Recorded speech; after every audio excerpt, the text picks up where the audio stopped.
How many checks are there in the base maintenance cycle? A 2, B 16, C 10, D 6. The correct answer is 6. How much time is required for C check? A 2 weeks, B 2 months, C 2 days, D 2 years. The correct answer is 2 weeks.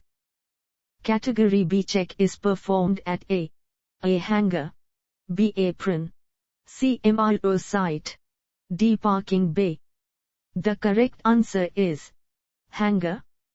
D check is also known as A heavy maintenance visit, B light maintenance visit, C regular maintenance visit, D unscheduled maintenance visit.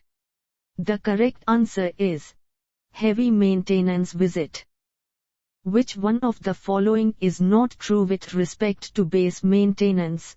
A costlier than line maintenance, B greater manpower required, C requires smaller space, D more extensive than line maintenance.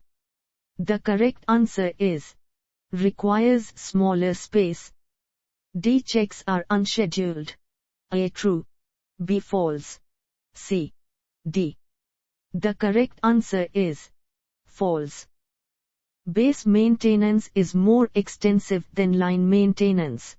A true, B false, C, D. The correct answer is true.